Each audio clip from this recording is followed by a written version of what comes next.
Hello student, एचएलबी जिसके classes में आपका स्वागत है। तो आइए 22 तारीख को हिंदी का जो महत्वपूर्ण पेपर होने वाला है कक्षा 10 की बोर्ड परीक्षा का, उसके लिए मैं 4th मॉडल पेपर लेकर के आया हूं जो आपकी परीक्षा के दृष्टिकोण से बहुत ही महत्वपूर्ण है। तो आइए देखते हैं।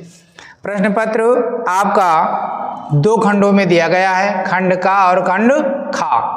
तो खंड का प्रश्न है जिसमें 20 वस्तुनिष्ठ प्रश्न दिए गए हैं जो बहुत ही महत्वपूर्ण हैं। तो आइए देखते हैं। पहला हमारा प्रश्न दिया है, बेईमानी की परत किस विधा की रचना है, जिनके 4 ऑप्शन दिए गए हैं। पहला दिया है नाटक, दूसरा कहानी, तीसरा उपन्यास, चौथा निबंध। तो बेईमानी की परत विधा है निबंध, जो कि आपका 4 ऑप्शन है, सही हो जाएगा। निबंध विधा की रचना है। प्रश्न के क्रम को आगे बढ़ाते हुए प्रश्न संख्या 2 पर पहुंचते हैं। दूसरा हमारा प्रश्न दिया है, कल्पलता निबंध संग्रह है, जिनके 4 ऑप्शन दिए गए हैं। पहला ऑप्शन है प्रोफेसर जी सुंदर रेड्डी का, दूसरा ऑप्शन है वासुदेव शरण अग्रवाल का, तीसरा है मोहन राकेश का, चौथा है हजारी प्रसाद द्विवेदी का। तो कल्पलता निबंध है हजारी प्रसाद द्विवेदी का, जो कि आपका 4 आंसर सही हो जाएगा। प्रश्न के क्रम को आगे बढ़ाते हुए प्रश्न संख्या 3 पर पहुंचते हैं। तीसरा हमारा प्रश्न दिया है, पृथ्वी पुत्र किस विधा की रचना है। पहला दिया है निबंध, दूसरा दिया है संस्मरण, तीसरा कहानी है, चौथा आत्मकथा है। तो पृथ्वी पुत्र जो है वो निबंध विधा की रचना है, यानी आपका पहला आंसर सही हो जाएगा। प्रश्न संख्या 4 पर पहुंचते हैं। 4 हमारा प्रश्न दिया है,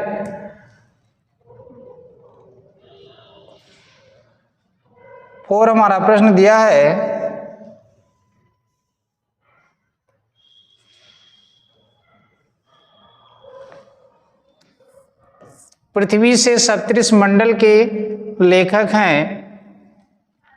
पहला ऑप्शन दिया है डॉक्टर नगेंद्र, दूसरा ऑप्शन दिया गया है हजारी प्रसाद द्विवेदी, तीसरा ऑप्शन है राम वृक्ष बेनीपुरी और चौथा ऑप्शन है हरिशंकर प्रसाई।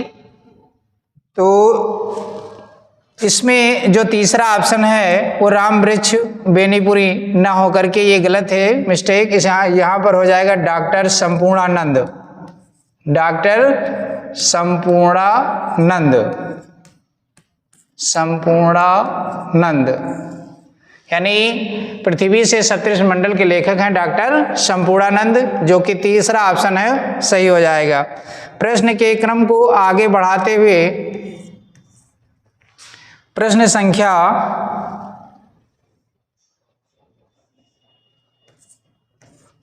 5 पर पहुंचते हैं। मधुआ किस विधा की रचना है। पहला ऑप्शन दिया गया है कहानी, द्वितीय ऑप्शन उपन्यास है, तृतीय ऑप्शन दिया है लेखाचित्र, चौथा है निबंध। तो मधुआ एक कहानी है, जो कि आपका पहला ऑप्शन है, सही हो जाएगा। प्रश्न संख्या 6 पर पहुंचते हैं। 6वां हमारा प्रश्न दिया गया है, ओल्गा से गंगा कहानी संग्रह है, जिनके 4 ऑप्शन हैं। पहला प्रेमचंद का, दूसरा जैनेन्द्र का, तीसरा राहुल सांकृत्यायन का, चौथा यशपाल का। तो आपका तीसरा ऑप्शन है राहुल सांकृत्यायन का, यानी तीसरा ऑप्शन सही हो जाएगा। प्रश्नों के क्रम को आगे बढ़ाते हुए प्रश्न संख्या 7 पर पहुंचते हैं। 7वां हमारा प्रश्न दिया है, हरखू पात्र किस कहानी से संबंधित है, यानी हरखू एक पात्र है जिसकी कहानी कौन सी है। जिनके 4 ऑप्शन है। पहला है आकाशदीप, द्वितीय ऑप्शन प्रायश्चित है, तीसरा बलिदान है और चौथा रानी केतकी। तो हरखू पात्र है बलिदान कहानी का, आपका तीसरा ऑप्शन सही हो जाएगा।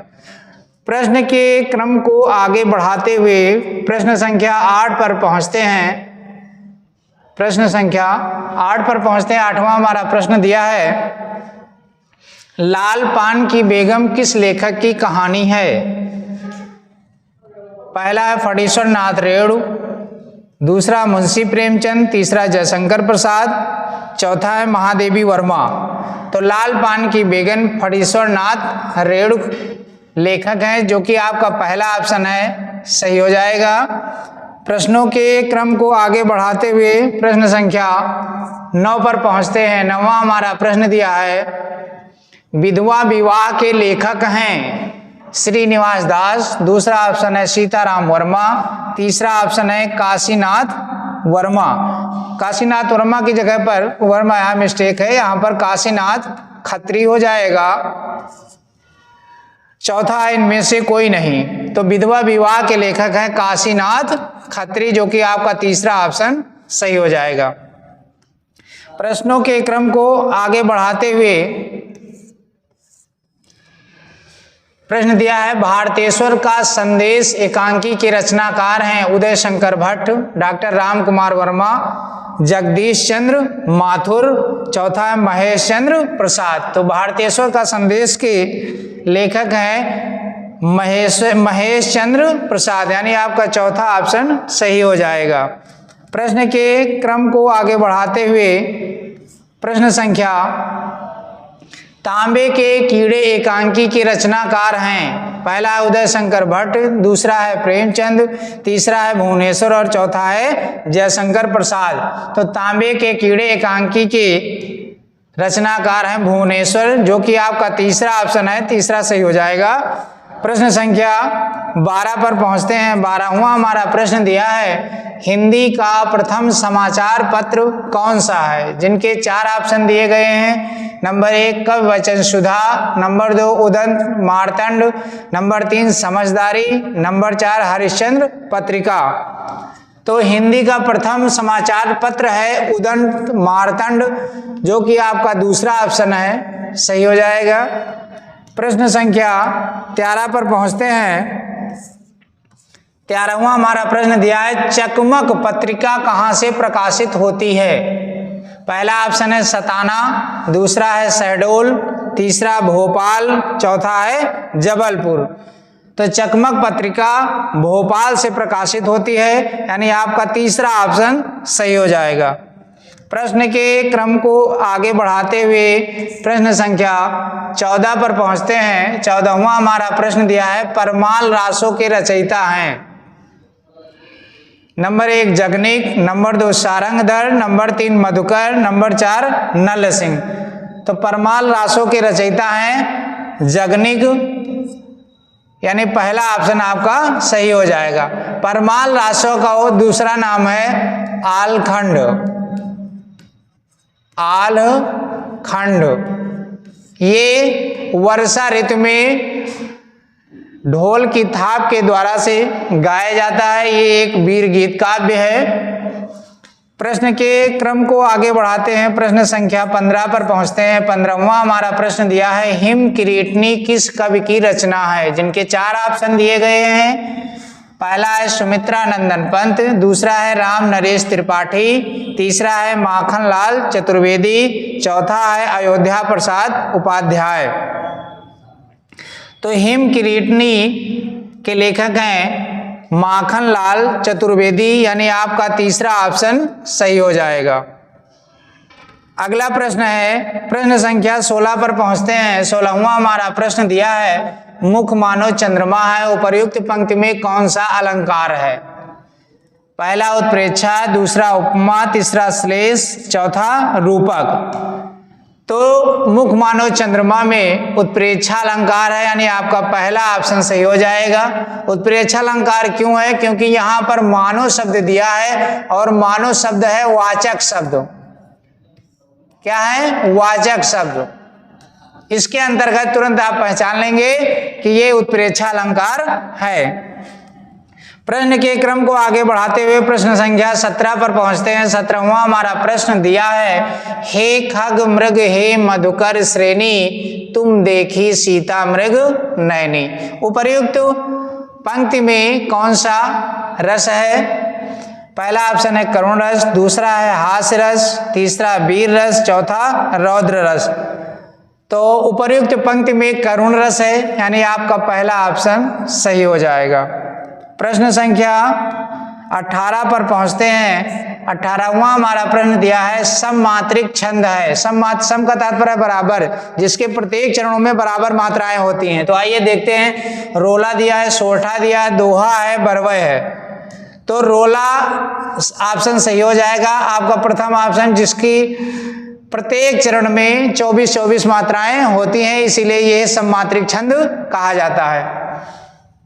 अगला प्रश्न दिया है प्रश्न संख्या 19, आपके उपसर्ग से लिया गया है। प्रश्न है लापरवाह में कौन सा उपसर्ग है? ला उपसर्ग है, दूसरा सर है, तीसरा ला, चौथा लाप। तो लापरवाह में ला उपसर्ग है। पहला ऑप्शन आपका सही हो जाएगा, क्योंकि हमेशा उपसर्ग जो है वो शब्द के पहले लगाए जाते हैं। आइए देखते हैं, प्रश्न संख्या 20 पर पहुंचते हैं और वस्तुनिष्ठ प्रश्न का अंतिम प्रश्न है। क्या है कि जांचकर्ता शब्द है, तत्सम है, दूसरा संकर है, तीसरा आगत है, चौथा उपमान है। तो जांचकर्ता शब्द जो है वो संकर शब्द है, यानी आपका द्वितीय ऑप्शन सही हो जाएगा, यानी द्वितीय ऑप्शन आपका सही हो जाएगा। तो इस तरीके से 20 वस्तुनिष्ठ बहुत ही महत्वपूर्ण इंपॉर्टेंट प्रश्न मैं लेकर के आपके 4th पार्ट में आया है, जिसके कारण से आपको स्क्रीन पर दिखाई दे। तो आइए अब खंड खा की शुरुआत करते हैं, जिसमें महत्वपूर्ण पद्यांशों को बतलाया गया है। तो आइए देखते हैं, खंड खा पर पहुंचते हैं। खा खंड दिया है, निर्देश की प्रश्न है, निम्न गद्यांश पर आधारित दिए गए प्रश्नों के उत्तर दीजिए। गद्यांश दिया हुआ है, गद्यांश है कुसंग का ज्वर सबसे भयानक होता है, ये केवल नीति और सद्वृत्ति का ही नाश नहीं करता बल्कि बुद्धि का भी क्षय करता है। किसी युवा पुरुष की संगत यदि बुरी होगी तो उसकी पैरों में बंधी चक्की के समान होगी, जो उसे दिन प्रतिदिन अवनत के गड्ढे में गिराती जाएगी, और यदि अच्छी होगी तो सहारा देने वाली वाव के समान होगी, जो निरंतर उन्नत की ओर उठाती जाएगी। तो इस प्रकार से ये आपका गद्यांश दिया गया है, और इनसे संबंधित प्रश्न देखिए दिए हैं, 3 प्रश्न दिए गए हैं इनसे संबंधित। तो आइए देखते हैं, सबसे पहले अगर हम किसी गद्यांश से संबंधित अगर हम प्रश्नों को उत्तर देते हैं तो उस गद्यांश को सबसे पहले दर्शा देते हैं। तो देखिए, जैसे यहाँ पर लिखा है, जगह यहाँ पर मैं लिख दे रहा हूं गद्यांश के माध्यम से।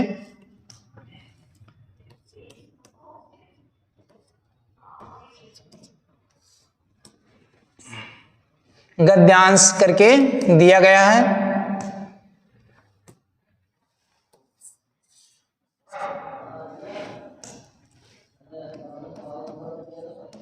ऐसे आपको गद्यांश डाल देना है। पहला शब्द क्या है हमारे गद्यांश का है, कुसंग शब्द दिया गया है का, उसके बाद डॉट डॉट करके फिर अंतिम शब्द है उठाती जाएगी, उठाती जाएगी। इस प्रकार से ये आपका गद्यांश हो जाएगा। उसके बाद में आप जिन प्रश्नों का उत्तर दे रहे हैं उन प्रश्नों को देखते हैं। उपरोक्त गद्यांश का संदर्भ लिखिए। ये किस पाठ का है? तो आइए सबसे पहले हम पाठ डालते हैं। पाठ मित्रता का है, पाठ का नाम है मित्रता, जिसके लेखक हैं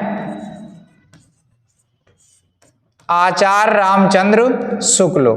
आचार्य रामचंद्र शुक्ल।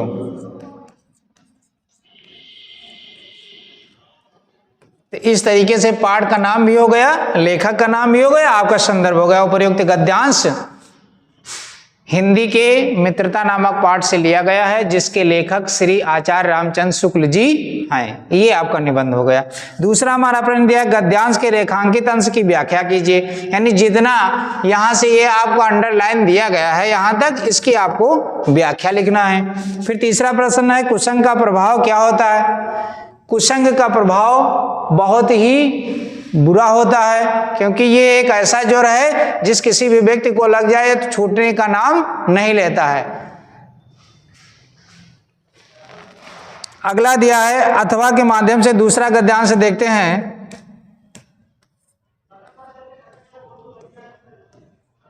दूसरा दिया है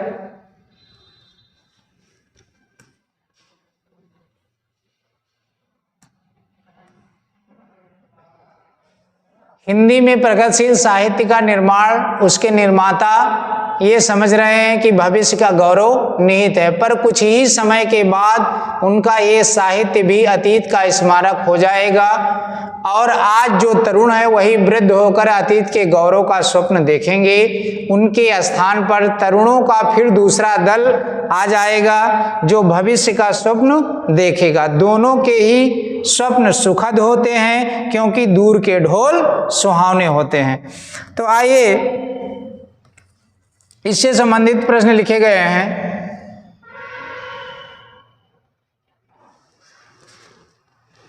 अब इसको भी आप गद्यांश के माध्यम से दिखा देंगे।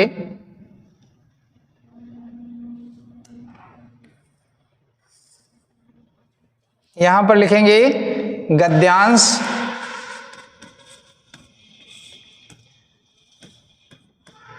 हिंदी में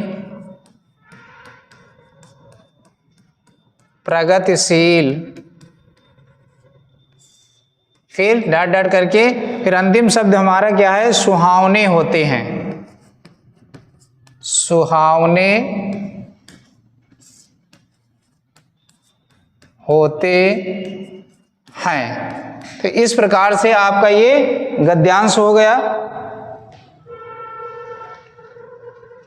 तो फिर अब देखिए इससे संबंधित जो प्रश्न दिए गए हैं उन प्रश्नों को हम देखते हैं। गद्यांश के पहला प्रश्न है उपरोक्त गद्यांश का संदर्भ लिखिए। ये किस पाठ का है, तो देखिए आइए पाठ का नाम पहले लिखते हैं, किस पाठ से लिया गया है। पाठ है इसका क्या लिखूं, क्या लिखूं, जिसके लेखक हैं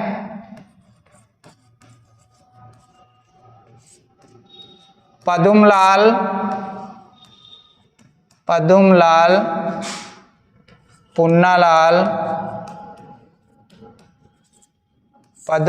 पुन्नालाल बख्शी, ये आपके लेखक हो गए, आपका संदर्भ हो गया। दूसरा प्रश्न दिया है गद्यांश के रेखांकित अंश की व्याख्या, जितना अंडरलाइन किया गया उसकी आपको व्याख्या करना है। प्रगतिशील साहित्य का निर्माता क्या समझकर साहित्य का निर्माण कर रहे हैं। तो देखिए प्रगतिशील साहित्य के निर्माता क्या समझकर निर्माण कर रहे हैं, क्योंकि भविष्य का गौरव इसमें निहित है। तो इस प्रकार से आपके दोनों गद्यांश हो गए। अब प्रश्न आता है पद्यांश का। देखिए दिया गया है, दिए गए पद्यांश पर आधारित 3 प्रश्नों के उत्तर दीजिए।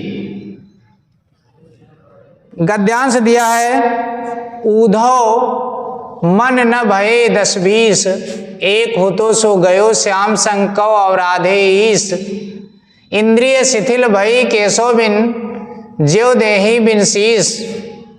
यहां पर ज्यों हो जाएगा, ज्यों देही बिन शीस, आशा लाग रहत तन श्वासा, जीवहि कोटि बरीस। तुम तो सखा श्याम सुंदर के सकल जोग के ईस, असूर हमारे नंद नंदन बिन और नहीं जगदीश। तो इस प्रकार से ये पद्यांश दिया गया है। तो आइए देखते हैं इनसे संबंधित प्रश्न क्या है। उपर्युक्त पद्यांश का संदर्भ लिखिए। तो देखिए अब ये पद्यांश अगर आपको देना है तो सबसे पहले क्या लिखेंगे, पद्यांश लिखेंगे, यानी इसको आप दर्शा देंगे कि कौन से हम पद्यांश की व्याख्या प्रश्नों का उत्तर देने जा रहे हैं। इसमें पद्यांश हो जाएगा, यहां पर शब्द हो जाएगा ऊधव डॉट डॉट करके जगदीश, ये आपका हो जाएगा, गद्यांश हो जाएगा। तो प्रस्तुत पद्यांश का संदर्भ लिखना है। तो ये पद शीर्षक है, पद शीर्षक है, रचयिता है इसके सूरदास, जो बहुत ही महत्वपूर्ण है। इस तरीके से ये आपका संदर्भ हो गया। अगला दिया है रेखांकित अंश की व्याख्या कीजिए। तो ये जितना अंडरलाइन किया गया इसकी आपको व्याख्या करना है। तीसरा हमारा प्रश्न दिया है इंद्रिय शिथिल भई केशव बिन आइए आगे देखते हैं। इंद्रिय शिथिल भई केशव बिन ज्यो देहि बिन शीश उपर्युक्त पंक्ति में कौन सा अलंकार है?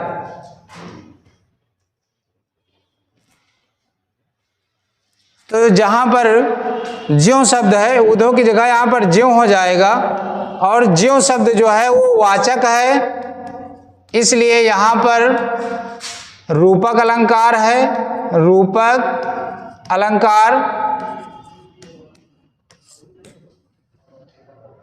और उपर्युक्त पंक्ति में दिया गया है रूपक अलंकार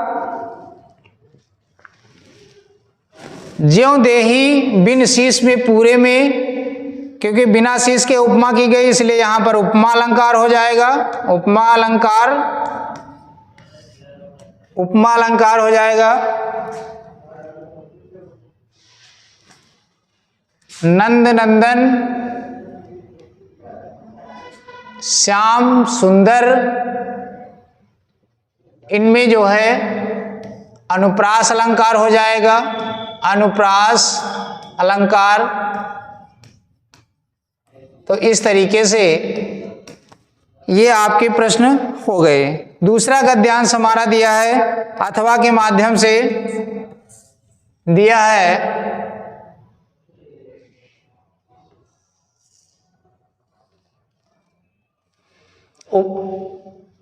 अथवा के माध्यम दिया है बसो बुराई जास तन ताही को सम्मान और भलो भलो कह छोड़िए खोटे ग्रह जप दान, यानी दूसरा दिया है।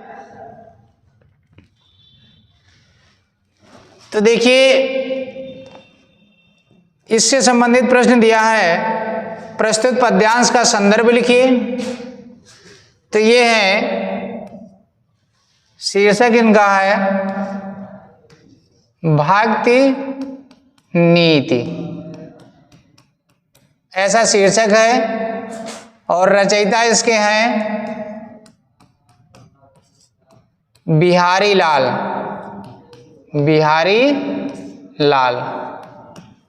तो ये आपका शीर्षक हो गया और ये आपके रचयिता हो गए।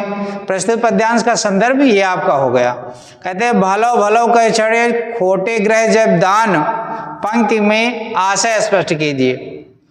देखिए जब किसी से डर लगता है तो लोग उससे डरते रहते हैं, उसकी बचने का प्रयास करते हैं, लेकिन जो साधारण व्यक्ति होता है उसे कोई ध्यान नहीं होता है। जैसे ग्रह के बारे में बात बताई गई तो 9 ग्रह होते हैं। 9 ग्रह अगर दूसरा कोई ग्रह होता है तो उसको ऐसे ही चला जाता है, लेकिन जब शनि ग्रह का प्रभाव होता है तो उसके लिए व्यक्ति कितने उपाय करते हैं, लेकिन साधारण कोई अगर ग्रह होता है तो उसकी चर्चा भी नहीं करते हैं और एक कान से सुने और दूसरे से उड़ा दिए। तो उसी प्रकार भी इसमें दर्शाया गया है। तीसरा प्रश्न हमारा दिया है प्रस्तुत पद्यांश में कौन सा अलंकार है? तो प्रस्तुत पद्यांश में बसो बुराई अनुप्रास अलंकार, अनुप्रास अलंकार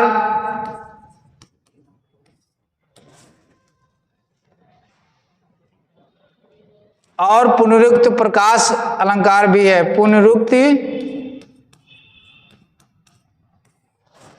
पुनरुक्त प्रकाश अलंकार, 2 अलंकारों का प्रयोग किया गया है पद्यांश में। ग्रह की बात आती है, ग्रह में श्लेष अलंकार का प्रयोग किया गया है। ग्रह श्लेष अलंकार।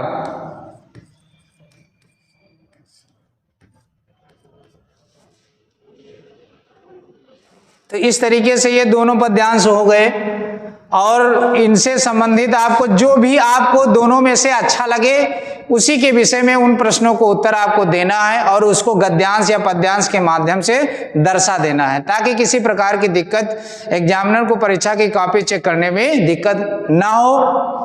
आइए प्रश्न के क्रम को आगे बढ़ाते हुए प्रश्न संख्या 3 पर पहुंचते हैं। तीसरा हमारा प्रश्न दिया है, निम्न गद्यांश का हिंदी में अनुवाद कीजिए। यानी ये तीसरा प्रश्न हमारा है, संस्कृत के पाठ का है, जिनके गद्यांश 2 दिए गए हैं, उनका हिंदी में अनुवाद करना है। गद्यांश पहला है, अस्माकं संस्कृति सदा गतिशीला वर्तते, मानव जीवनम संस्कृतिम ऐसा यथाम समयाम नवानवाम विचारधाराम स्वीकरोत् नवाम शक्ति चा प्राप्नोत अति दुराग्रह नास्ति यत युक्त युक्तम कल्याणकारी चा तदर्थ सहस गृहीतुम भवत एवस्याः गतिशीलताया रहस्यम मानव जीवनस्य शाश्वत मूल्येषु निहितम तद यथा सत्यस्य प्रतिष्ठा सर्वभूतेषु संभाव विचारेषु औदार्यम आचार्य दृढ़ता चेत।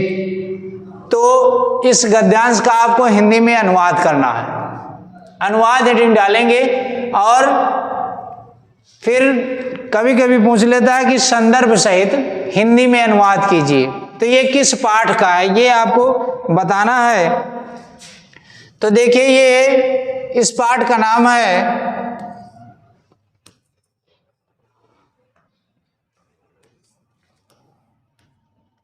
भारतीय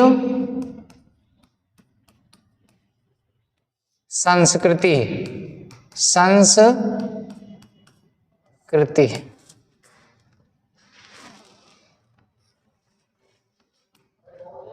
ये पाठ का नाम है, ठीक है। दूसरा, तो इस प्रकार से संदर्भ हो जाएगा और इसका अनुवाद कर देना है। दूसरा हमारा दिया अथवा करके दिया है,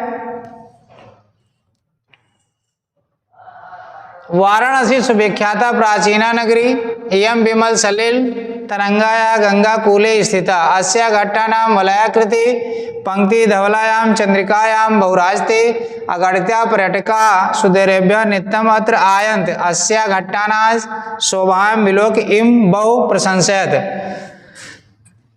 तो ये किस पाठ से लिया गया है? ये पाठ का नाम है आपका वाराणसी पाठ से लिया गया है। इसका संदर्भ हो जाएगा। तो इस प्रकार से इन गद्यांशों का संस्कृत का हिंदी में अनुवाद करना है।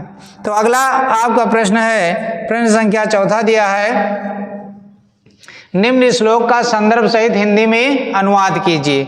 यानी 2 श्लोक अथवा के माध्यम से दिए गए हैं, जो आपको सबसे बढ़िया लगे, जिनका हिंदी में अनुवाद आप आसानी से कर सके, उसको आपको पहले लिखना है।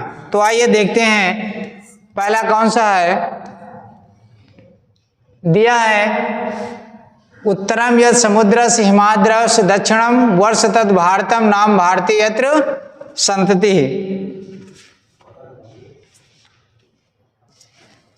यानी दिया है प्रश्न, श्लोक का संदर्भ सहित हिंदी में अनुवाद करना है। तो देखिए, इसका पाठ का नाम क्या है? वीरा वीरेण पूजते। वीरा वीरेण पूजते, यानी एक वीर की दूसरे वीर के द्वारा पूजा की जाती है। ये आपका श्लोक हो गया, पाठ का नाम हो गया। कहते हैं जिसके उत्तर में समुद्र, दक्षिण में हिमालय है, वो वर्ष भारत है और हम सब भारतवर्ष की संतान हैं। ये 2 लाइन का श्लोक है और आपको तुरंत 7 नंबर मिलेंगे।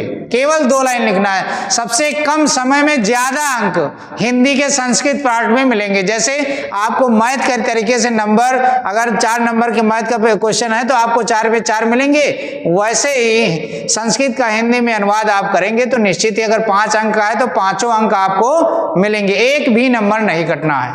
दूसरा श्लोक दिया है, किस्वत प्रवस्तो मित्रम किस्वन मित्रम ग्रहसता आतुरस्य चा किम मित्रम किस्वन मित्रम मरीसता। तो ये जो दूसरा श्लोक दिया है, इसका पाठ का नाम है जीवन सूत्राणि। जीवन सूत्राण दिया है, यानी जीवन सूत्राण नामक पाठ से लिया गया है। तो देखिए, इसमें क्या बताया गया है? परदेश में रहने वाले का मित्र कौन होता है, घर में रहने वाले के मित्र कौन है, रोगी का मित्र कौन है तथा मरने वाले का मित्र क्या होता है। इस तरीके से संस्कृत का हिंदी में अनुवाद किया गया है। प्रश्न संख्या 5 पर पहुंचते हैं। 5वां हमारा प्रश्न दिया है, अपने पठित खंडकाव्य के आधार पर निम्न प्रश्नों के उत्तर दीजिए। तो 12 डिस्ट्रिक्ट में चलता है मुक्तिदूत। तो आइए देखते हैं मुक्तिदूत का पार्ट कौन सा है, पहला और दूसरा। ये दिया है कि मुक्तिदूत खंडकाव्य के अंतिम सर्ग की कथा अपने शब्दों में लिखिए। यानी मुक्तिदूत खंडकाव्य राजेंद्र मिश्र द्वारा लिखित है। डॉक्टर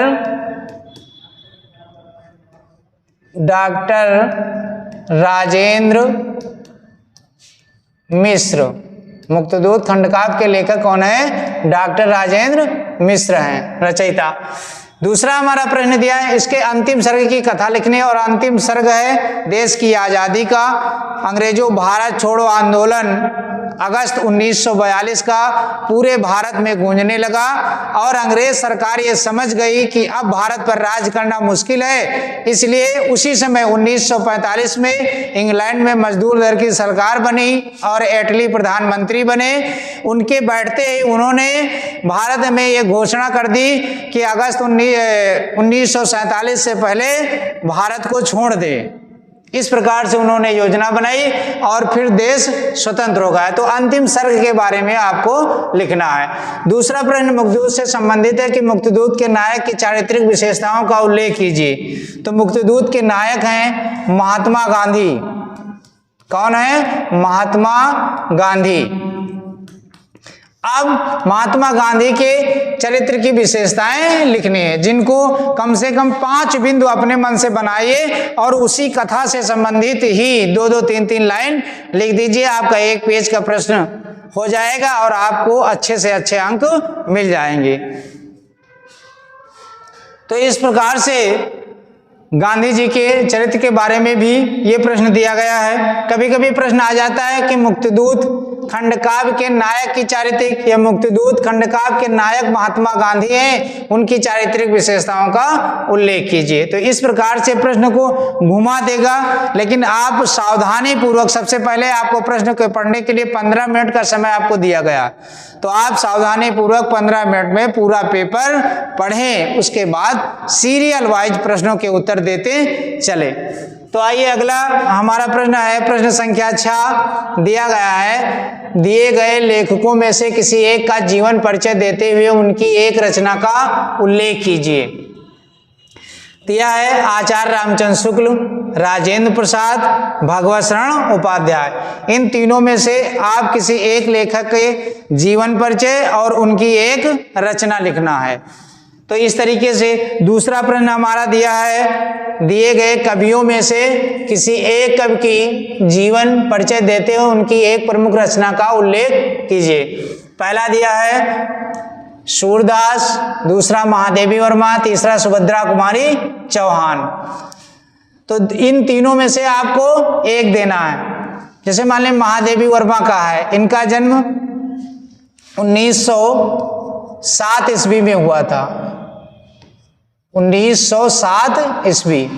तो इनके जब जीवन परिचय लिखें तो इनसे संबंधित हम 2 पंक्तियां लिख दें कविता की। देखिए कौन सी हैं। सन 1907 ईस्वी नगर फर्रुखाबाद महादेवी सी पुत्री पाए जब गोविंद प्रसाद। हेम रानी की सुता काव्य में जीवन का अवसाद पाया यामा पर 1200 का मंगला प्रसाद पारितोषिक। तो इस प्रकार से जब ये आप 4 पंक्तियां इसमें लिख देंगे तो निश्चित ही आपकी जीवनी बहुत ही अच्छी मानी जाएगी और आपको अच्छे अंक भी एग्जामिनर देगा। तो आइए प्रश्न संख्या 7 पर पहुंचते हैं। 7वां हमारा प्रश्न दिया है, अपनी पाठ्य पुस्तक में से कंठस्थ कोई एक श्लोक लिखिए जो इस प्रश्न पत्र में ना आया हो। यानी जो ऊपर जो 2 श्लोक पद्यांश के रूप में दिए गए जिनका हिंदी में अनुवाद करना है, उनको छोड़ करके आपको तीसरा एक श्लोक लिखना है और कहा जाता है कि जो प्रश्न पत्र में ना आया हो। तो लिख दीजिए 2 लाइन का एक श्लोक, आपको तुरंत 2 नंबर मिल जाएंगे। सर्वे भवन्ति सुखिनः सर्वे सन्तु निरामया सर्वे भद्राणि पश्यन्ति मा कश्चित् दुःख भाग् भवेत्। ये आपका श्लोक हो जाएगा। तो प्रश्न संख्या 8 पर पहुंचते हैं। 8वां हमारा प्रश्न दिया है, निम्नलिखित में से 2 वाक्यों का संस्कृत में अनुवाद कीजिए। 2 वाक्यों का संस्कृत में अनुवाद करना। पहला दिया है, वृक्ष से फल गिरते हैं। तो वृक्ष से फल गिरते हैं, यहां पर वृक्ष से फल गिरते, वृक्ष से पत्ते करते हैं, वृक्ष से पत्ते गिरते हैं। तो क्या हो जाएगा, वृक्षात पत्राणि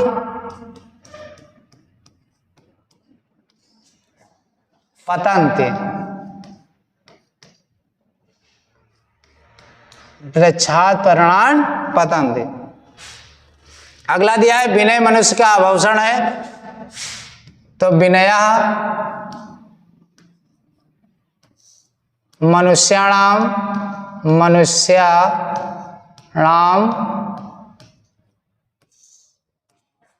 आभूषणम अस्ति। इस प्रकार से प्रातः उठना चाहिए, प्रातः उत्तिष्ठेत। इसका क्या हो जाएगा, प्रातः उत्तिष्ठेत, उत्तिष्ठेत। इस प्रकार से। तो इसमें से आपको क्या करना है, केवल 2 करने हैं, 2 का संस्कृत में अनुवाद करना है। अगला प्रश्न है, प्रश्न संख्या 9 है। 9 पर पहुंचते हैं। निम्न प्रश्नों में से किन्हीं 2 प्रश्नों का उत्तर दीजिए। संस्कृत में सत्या का वर्धते, लोभा केन वर्धते, वीरा केन पूजते, ज्ञानम कुत्र संभवत। ये 4 प्रश्न दिए हैं, जिनमें से आपको 2 प्रश्नों के उत्तर देने हैं। सत्येन का वर्धते, तो देखिए दिया है, सत्येन धर्म वर्धते, सत्येन धर्म वर्धते। लोभा केन वर्धते, लोभा लाभेन वर्धते, लोभा लाभेन वर्धते। वीरा केन पूज्यते, तो वीरा वीरेण पूज्यते, वीरा वीरेण पूज्यते। ज्ञानम कुत्र संभवत, अगला है, इसका हो जाएगा ज्ञानम सर्वत्र संभवति, संभवति। इस प्रकार से 4 प्रश्नों के उत्तर आपके हो गए। तो इस तरीके से आपको 2 प्रश्नों के उत्तर मात्र देने हैं। अगला हमारा प्रश्न है, प्रश्न संख्या 10 पर पहुंचते हैं। 10वां हमारा प्रश्न दिया है, जो कि प्रश्न पत्र का अंतिम है। निम्नलिखित में से किसी एक विषय पर निबंध लिखना है। पहला दिया है विज्ञान, वरदान या अभिशाप। दूसरा है दहेज प्रथा। तीसरा है कोरोना महामारी। चौथा है बेरोजगारी की समस्या। 5वां है मेरा प्रिय कवि। इनमें से आपको एक विषय पर निबंध लिखना है। जैसे दहेज प्रथा पर आप निबंध लिखें तो लिख दें, इस दहेज ने ही फैलाया भारी अत्याचार है, इस दानों को मार भगाओ ये समाज का भार है। आप 2 पंक्तियां लिख दें और निबंध लिखना प्रारंभ कर दीजिए। विज्ञान वरदान है या अभिशाप, इसके विषय में लिखना है। कोरोना एक महामारी है जो पिछले गत वर्ष में आई थी, सारे लोग व्याकुल हो गए थे। उस विषय पर आपको निबंध लिखना, अच्छे ढंग से कोटेशन सहित, कम से कम 280 पृष्ठ का, यानी 2 पेज का कम से कम होना चाहिए। चौथा हमारा दिया है, चौथा है बेरोजगारी की समस्या, यानी दिन प्रतिदिन बेरोजगारी की समस्या का कारण क्या है और कारण के पश्चात उसका निवारण यानी समाधान क्या है। ये 2 मेन हेडिंग होगी और इन हेडिंगों के अंतर्गत छोटे छोटे बिंदु बना करके 3-3, 4-4 लाइन सबके विषय में लिखेंगे तो निश्चित ही आपका निबंध बढ़िया और अच्छा माना जाएगा। अगला 5वां दिया है मेरा प्रिय कवि। अगर एक आप प्रिय कवि को विषय में विधिवत जानकारी, रचनाओं सहित सब कुछ तैयार कर लेते हैं तो ये प्रश्न आपको दो में फंसेगा। एक का आपके कवि में आ जाएगा, जिस कवि का आपने याद किया है उस कवि के बारे में आ गया तो उसकी जीवनी भी आपने लिख दी, और निबंध में अगर आ गया कि मेरा प्रिय कवि है तो जो आपको अच्छा लगता है, जो आपको याद है वही हमको अच्छा लगता है। तो इस प्रकार से उस कवि के बारे में आप पूरा डिटेल लिख दें ताकि किसी प्रकार की समस्या ना हो। तो इस प्रकार से ये कक्षा 10 की बोर्ड परीक्षा का 22 तारीख को होने वाले पेपर का 4th वीडियो मैं लेकर के आया था। आशा करता हूं कि आपको ये अच्छा लगा होगा। तो अगर आपको अच्छा लगा है तो इस चैनल को सब्सक्राइब कीजिए, जिससे आपको पेपर के पहले डेली नोटिफिकेशन मिलता रहे और कोई ऐसा प्रश्न ना आए जो आप ना देखो हों और ना पढ़े हों। तो HLB डिजिटल क्लासेज आपको जो वीडियो प्रोवाइड करा रहा है वो प्रतिबद्ध है कि आप इस चैनल से जुड़िए, इस चैनल को सब्सक्राइब कीजिए, जिससे आपको 95+ नंबर मिले, यही आशा है। धन्यवाद।